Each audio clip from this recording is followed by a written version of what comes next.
आशा भरी नारी। ये TWR इंडिया की प्रस्तुति है।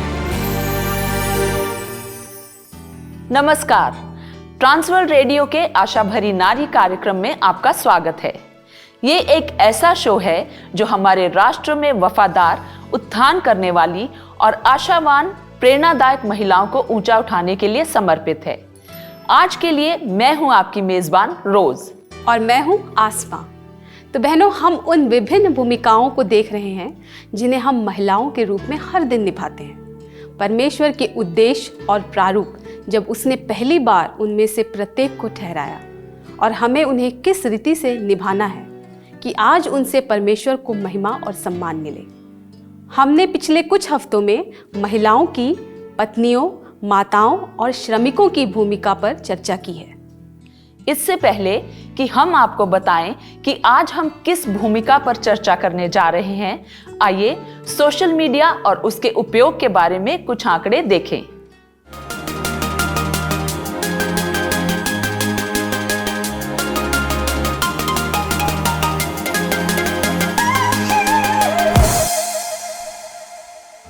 दिसंबर 2019 के अनुसार पूरी दुनिया की आबादी है 7.8 अरब।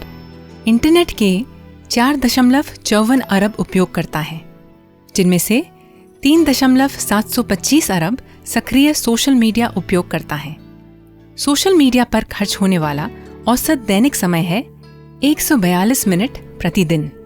अक्टूबर 2018 और अक्टूबर 2019 के बीच सोशल मीडिया उपयोगकर्ताओं की संख्या 32 करोड़ 80 लाख बढ़ी, यानी कि हर एक सेकंड में 10 नए सोशल मीडिया उपयोगकर्ताओं की बढ़ोतरी। 91% खुदरा ब्रांड 2 या उससे अधिक सोशल मीडिया चैनलों का उपयोग करते हैं। सभी छोटे और मध्यम व्यवसायों में से 81% किसी न किसी तरह के सामाजिक मंच का उपयोग करते हैं। 2019 में सोशल नेटवर्क विज्ञापनों पर 90 अरब डॉलर खर्च किए गए। फेसबुक पर हर दिन 5 लाख नए उपयोगकर्ता जुड़ते हैं, यानी कि प्रति सेकंड 6 नए प्रोफाइल्स। 74% फेसबुक उपयोगकर्ता इसे हर दिन चेक करते हैं। प्रत्येक दिन 50 करोड़ ट्वीट्स भेजे जाते हैं, यानी कि प्रति सेकंड 6000 ट्वीट्स। एक औसत ट्विटर यूजर के 707 फॉलोअर्स होते हैं। प्रति मिनट 300 घंटे की वीडियो सामग्री यूट्यूब पर अपलोड की जाती है। औसत व्यक्ति एक दिन में 40 मिनट की यूट्यूब सामग्री देखता है। इंस्टाग्राम पर 1 अरब मासिक सक्रिय उपयोगकर्ता हैं। प्रत्येक दिन 9 करोड़ 50 लाख से अधिक तस्वीरें अपलोड की जाती हैं। दैनिक सक्रिय इंस्टाग्राम स्टोरीज के उपयोगकर्ताओं की संख्या जनवरी 2017 में 15 करोड़ से जनवरी 2019 में 50 करोड़ तक बढ़ गई है। सोशल मीडिया का काम आज लोगों को प्रभावित करना और फॉलोअर इकट्ठा करना है, जैसा कि हमने साझा किए हुए आंकड़ों में भी देखा था। अधिकांश व्यवसायों ने कई प्लेटफॉर्मों पर सोशल मीडिया का इस्तेमाल कर अपने व्यवसायों को व्यापक रूप से बढ़ावा दिया है। हाल ही के दिनों में यह देखने को मिला है कि बहुत सारे लोग अपने शौक को सिर्फ सोशल मीडिया के माध्यम से घरेलू व्यवसायों में बदलने में सफल रहे हैं।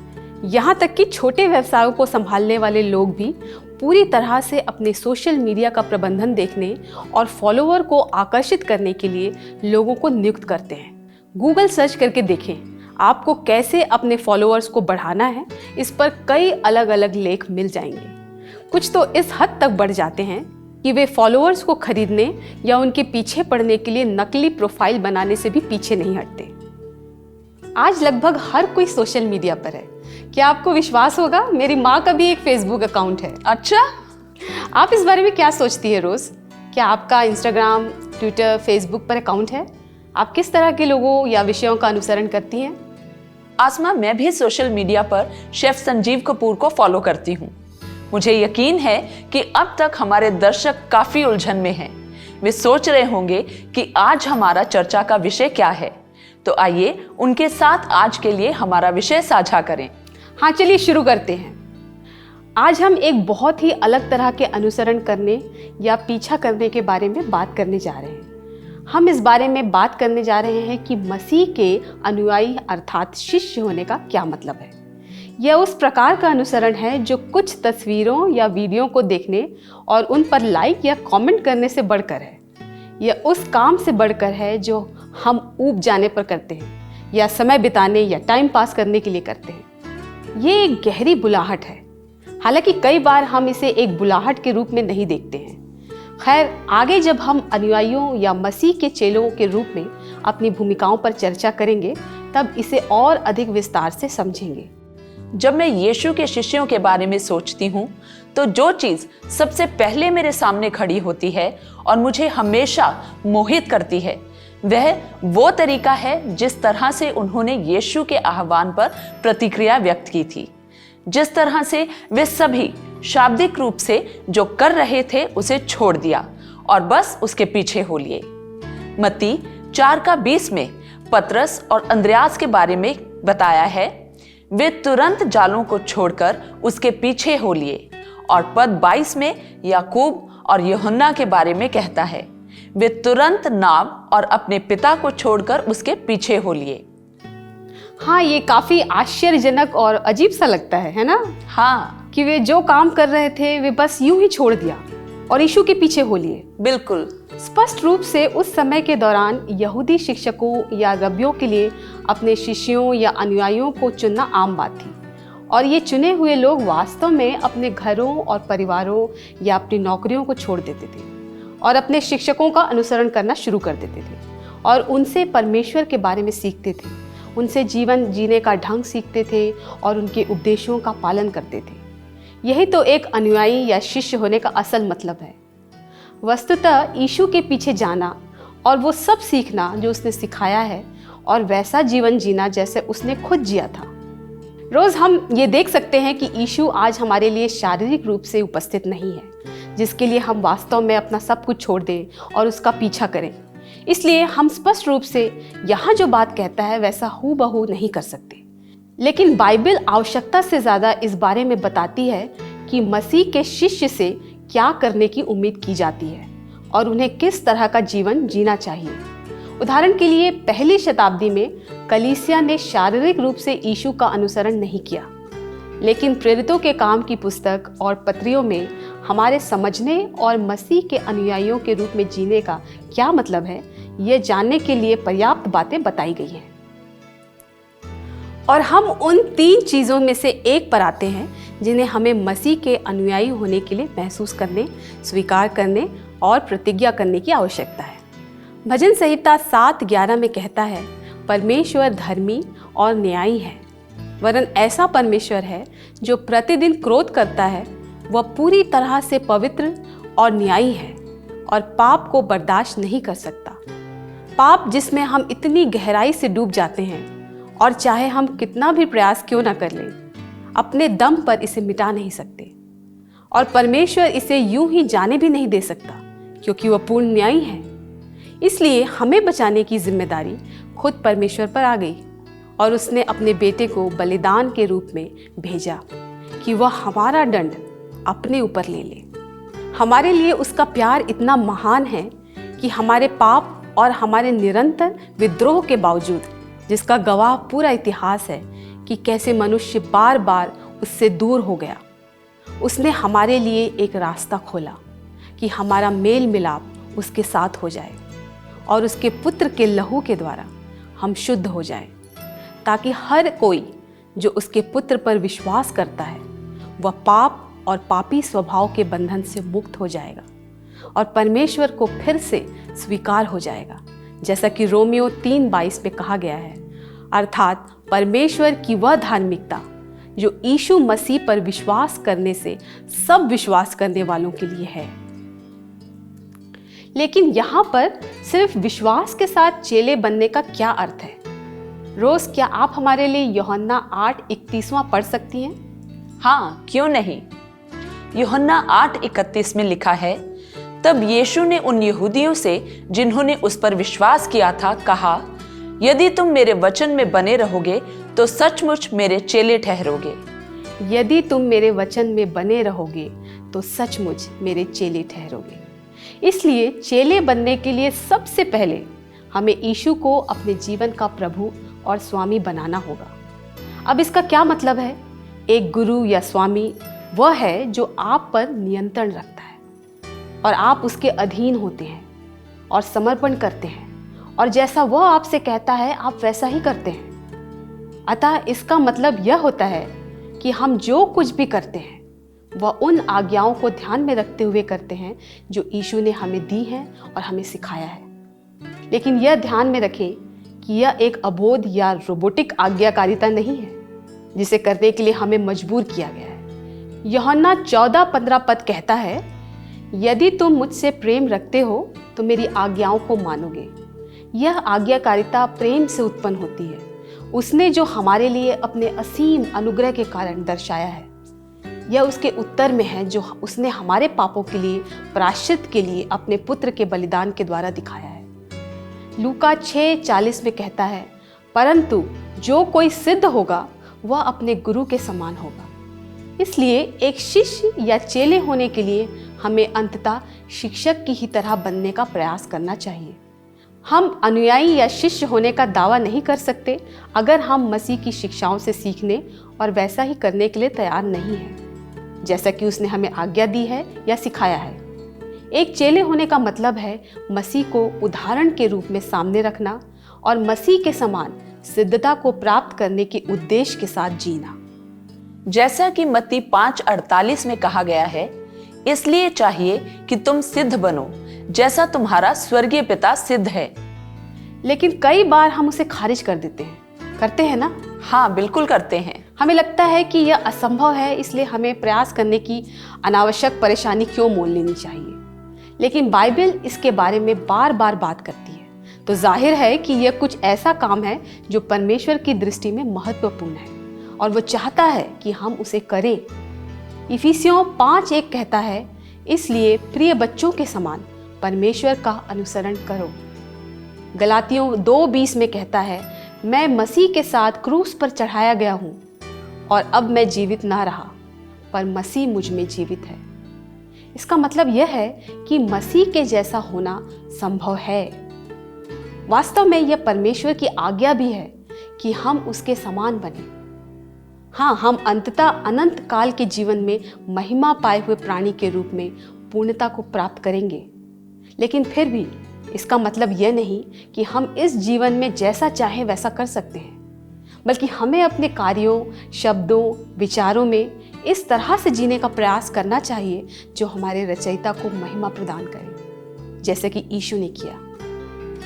फिलिपियों 2:6-8 मसीह की विनम्रता के बारे में बात करता है कि कैसे वह परमेश्वर के साथ अपनी समानता छोड़ने और खुद को शून्य करने, एक मानव सेवक का रूप लेने के लिए तैयार था और क्रूस पर एक अपमानजनक दर्दनाक मृत्यु को सहने तक आज्ञाकारी रहा।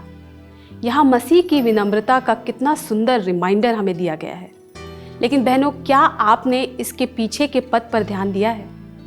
पद 5 में यह कहता है, दूसरों के साथ तुम्हारे संबंधों में जैसा मसीह यीशु का स्वभाव था वैसा ही तुम्हारा भी स्वभाव हो। पौलुस हमें यहाँ बता रहा है कि हमें उसी विनम्रता को प्रदर्शित करने की आवश्यकता है जो मसीह में थी। अर्थात हमारे रिश्तों में हर दिन स्वयं का इनकार करने और त्याग करने को तैयार रहने वाला जीवन होना चाहिए। अगर हम अपने आसपास के लोगों के साथ अपनी बातचीत में उसी विनम्रता को चित्रित करने के इच्छुक नहीं हैं, तो सिर्फ ध्यान मनन करने या मसीह की विनम्रता को समझने की कोशिश करने का कोई लाभ नहीं। दैनिक कार्यों को पूरा करने के लिए प्रतिदिन परिवार के सदस्यों के साथ तनातनी या ऑफिस में किसी प्रोजेक्ट को ख़त्म करने के लिए टीम के सदस्यों के साथ रसाकशी घमंड की निशानी हो सकती है। आप पूछ सकते हैं कि कैसे, जब आप केवल यही कोशिश कर रहे हैं कि सभी का जीवन आसान बने। लेकिन क्या कहीं ऐसा तो नहीं कि आपको ऐसा लग रहा है कि आपका रास्ता बेहतर और अधिक कुशल है? क्या कहीं ये खुद को श्रेष्ठ समझने वाली मानसिकता की उपज तो नहीं? अगर आपका रास्ता बेहतर है भी, तब भी मसीह की तरह विनम्रता प्रदर्शित करने के लिए उत्तम यही होगा कि आप बैठकर एक साथ प्रेम पूर्वक और सहमति के साथ काम करने के लिए रास्ता निकालें। या यदि ऐसा करना संभव ना है तो आप किनारे हट जाएं और इसे शक्ति का संघर्ष न बनाते हुए दूसरे व्यक्ति को नियंत्रण अपने हाथ में लेने की अनुमति दें। और ऐसा हम एहसान करते हुए या सतही तौर पर नहीं, बल्कि पूरे दिल से और ईमानदारी से और वास्तव में दूसरों की सफलता की कामना करते हुए करें। बहनों, यह हमेशा आसान नहीं होगा। आगे बढ़ने और शीर्ष पर आने की चाहत तीव्र हो सकती है, लेकिन ऐसे वक्त पर हम खुद से पूछें कि क्या हम मसीह का प्रतिनिधित्व कर रहे हैं, और ऐसा करने के द्वारा क्या हम उसके असली चेले बन रहे हैं। हाँ, ये बात इस बारे में बहुत सच है कि कैसे घमंड रेंगते हुए ऊपर चढ़ता है और उन जगहों पर खुद को दिखाने का प्रयास करता है जहां हम वास्तव में उम्मीद नहीं करते हैं, और ये केवल परमेश्वर की उपस्थिति में उसके वचन के प्रकाश में खुद की जांच करने से ही हो सकता है कि हम उन क्षेत्रों को पहचान सकते हैं जहां हम परमेश्वर के मानकों से कम हो जाते हैं। और जब हम पवित्र आत्मा को ढूंढते हैं तो वह हमें हर दिन परमेश्वर का सम्मान करने वाले विकल्पों को चुनने के लिए मार्गदर्शन करेगा और मजबूत करेगा। बिल्कुल रोज, यही यीशु को हमारे जीवन का प्रभु और स्वामी बनाने का अर्थ है। उसकी आज्ञाओं को जानना और उसकी इच्छाओं को ढूंढना और आत्मा की सहायता से उनका पालन करना। दूसरी बात जो हमें महसूस करने की आवश्यकता है वो यह है कि मसीह के चेले होने के नाते हमें सेवा करने के लिए भी बुलाया गया है। मरकुस 10:45 कहता है, क्योंकि मनुष्य का पुत्र इसलिए नहीं आया कि उसकी सेवा टहल की जाए, पर इसलिए आया कि आप सेवा टहल करें और बहुतों के छुटकारे के लिए अपना प्राण दें। और मरकुस 9:35 कहता है, यदि कोई बड़ा होना चाहे तो सबसे छोटा और सबका सेवक बने। सेवा करना, ना कि सेवा कराना, वह उदाहरण है जो यीशु ने हमारे लिए निर्धारित किया है, और वह हमसे अर्थात उसके शिष्यों से यही चाहता है। यूहन्ना 13 में यीशु अपने शिष्यों के पैर धोता है। पैर धोना दासों और गुलामों का काम था, इसलिए पतरस यीशु के ऐसा करने से दुखी होता है, जैसा कि पद 8 में कहता है, लेकिन यीशु उस स्तर तक नीचे उतरने को तैयार था। और वह वचन 14 में कहता है, यदि मैंने प्रभु और गुरु होकर तुम्हारे पांव धोए तो तुम्हें भी एक दूसरे के पांव धोने चाहिए। इसका मतलब यह नहीं कि हमें सचमुच इधर उधर जाकर लोगों के पैर धोने की ज़रूरत है, नहीं, लेकिन यह सेवक के आचरण को दर्शाता है, जहाँ सेवक सेवा करने की इच्छा रखता है, किसी भी कार्य को नीचा या छोटा नहीं मानता हो, चाहे वह किसी दीनहीन की ज़रूरतों को पूरा करना हो या संघर्ष करने वाले किसी व्यक्ति के समर्थन में खड़े होना हो, या हमारे संबंधों और बातचीत पे, जैसा कि हमने पहले भी चर्चा की थी। परमेश्वर जिस चीज़ को देख रहा है वो है हमारा दिल।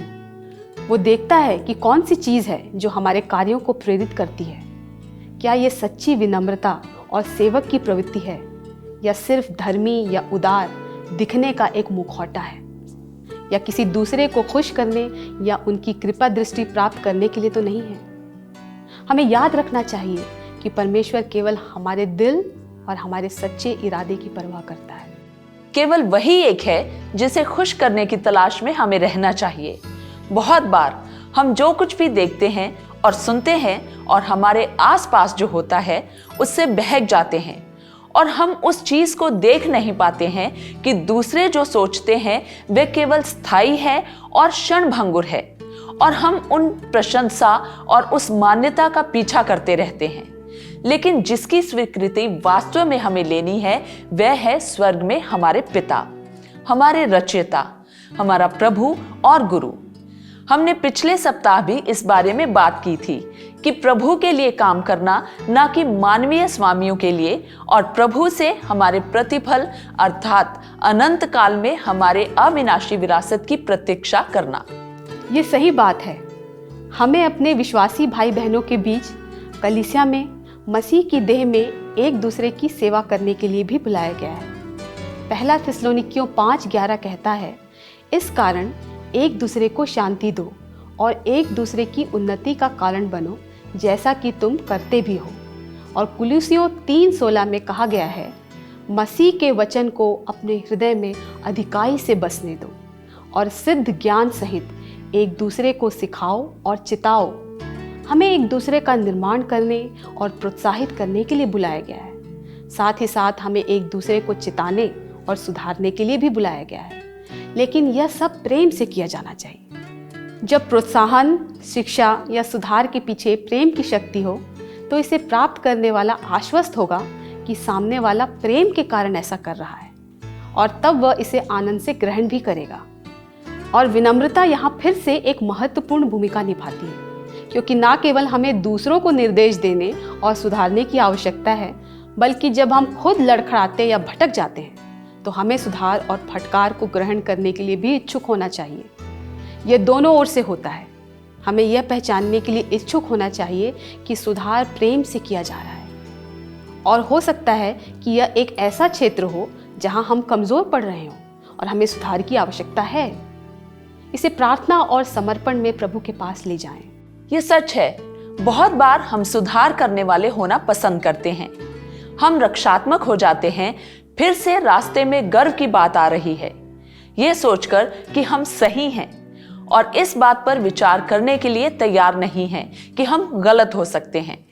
और अंतिम चीज़ जो हमें बनना है, विशेषकर तब जब हम खुद को मसीह के चेले कहते हैं, वह है एक गवाह बनना। मत्ती 28, 19 और 20 कहता है, इसलिए तुम जाकर सब जातियों के लोगों को चेला बनाओ और उन्हें पिता और पुत्र और पवित्र आत्मा के नाम से बपतिस्मा दो, और उन्हें सब बातें जो मैंने तुम्हें आज्ञा दी है मानना सिखाओ। क्या इसका मतलब यह है कि हमें अपने बैग पैक करने हैं और दूसरे देशों में जाकर शिष्य बनाने हैं? कुछ लोगों को बेशक ऐसी बुलाहट हो सकती है, पर हर किसी को परमेश्वर ने ऐसी बुलाहट नहीं दी है। हर तरह से हमारे जीवन में निश्चित रूप से पर्याप्त लोग हैं जिनके सामने हम अपने शब्दों और अपने जीवन के माध्यम से गवाही दे सकते हैं। मसीह को दूसरों के साथ साझा करने की सिर्फ स्वाभाविक प्रतिक्रिया का एक अद्भुत उदाहरण है जब किसी ने अपने स्वयं के जीवन में उसे अनुभव किया है। वो है प्रारंभिक चर्च की विपुल वृद्धि या विकास। समय दर समय फिर से यह प्रेरितों के काम की पुस्तक में कहता है कि कैसे प्रेरितों, प्राचीनों और प्रारंभिक कलीसिया के सदस्यों ने घूम घूम कर लगातार प्रचार किया। प्रेरितों के काम 5:42 कहता है, इसके बाद हर दिन मंदिर में और घर घर में वे लगातार सिखाते और प्रचार करते थे कि यीशु ही मसीह है। क्या आप हर किसी के साथ उस अनुभव को साझा करने की उस तीव्र प्रेरणा या इच्छा की कल्पना कर सकते हैं जो उन्होंने खुद के लिए अनुभव किया था? वे दिन प्रतिदिन घर जा जाकर और हर किसी को जो भी सुनने को तैयार था उसे इस सुसमाचार के बारे में सुनाया करते थे। ध्यान देने वाली बात यह है कि जहां हमें गवाही रखनी है उसे बड़े पैमाने पर होने की ज़रूरत नहीं है। कोई भी और हर एक व्यक्ति जिसे हम मसीह के उद्धार देने वाले ज्ञान के प्रकाश में लाते हैं और प्रभु के साथ चलने और बढ़ने के लिए प्रोत्साहित कर सकते हैं, यह प्रभु की आज्ञाकारिता का ही काम है। और वहाँ ऊपर स्वर्ग में हर वो पापी जो पश्चाताप करता है उसके लिए महा आनंद होता है। यह हमारे अपने परिवारों में या हमारी सोसाइटी में या कार्यस्थल पर या हमारे दोस्तों के बीच हो सकता है। ये वे लोग हैं जो हमें करीब से देखते हैं, और ये ऐसे लोग हैं जिन्हें हम अपने शब्दों और अपने जीवन जीने के तरीके से प्रभावित कर सकते हैं।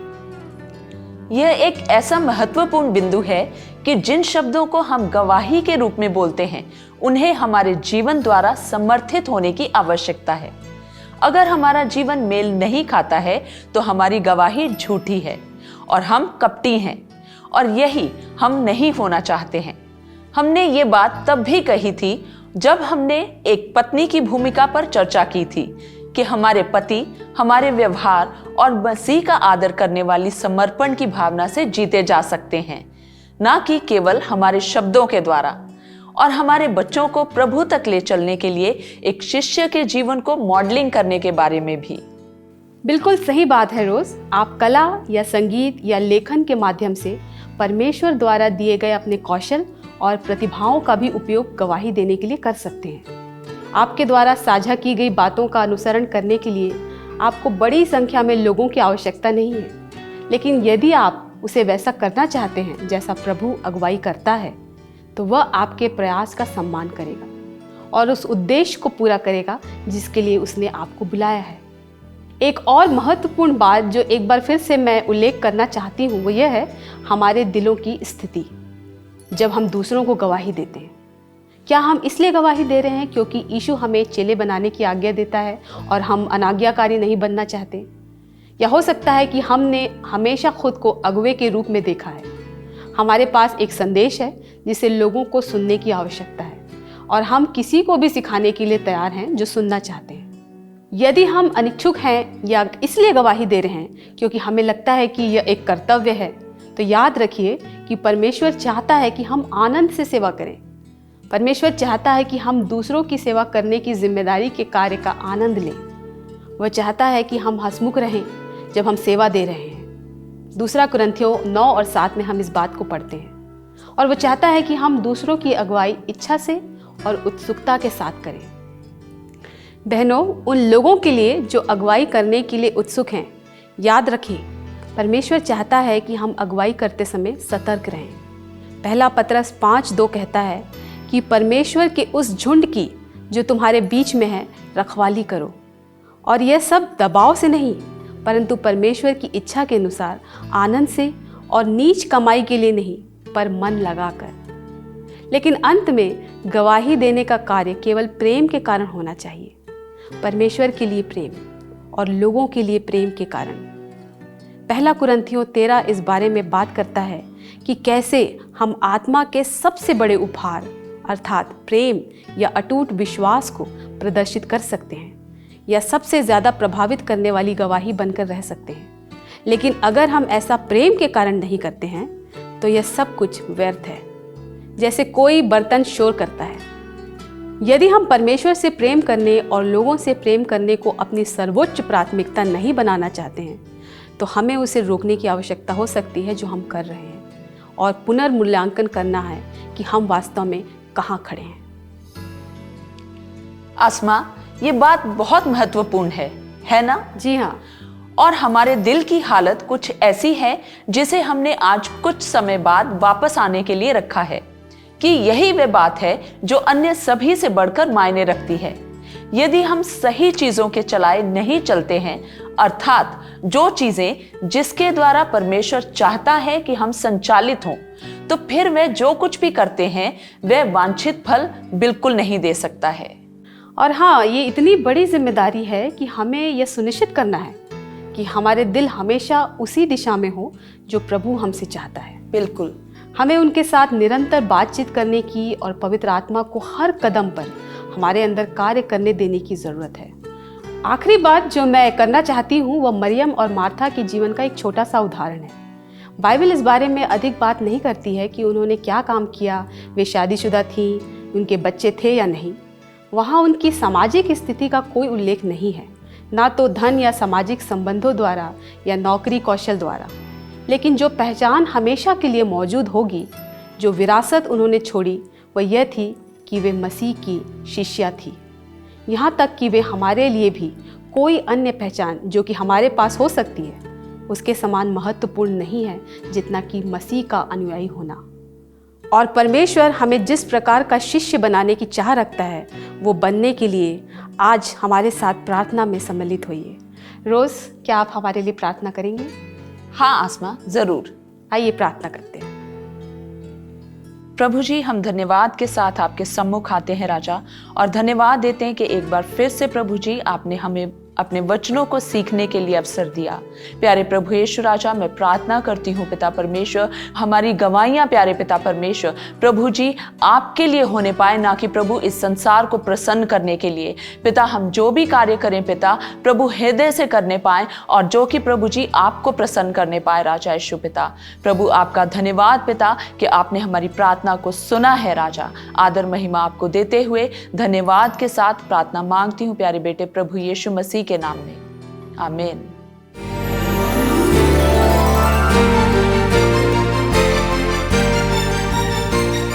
आशा भरी नारी, ये TWR इंडिया की प्रस्तुति है।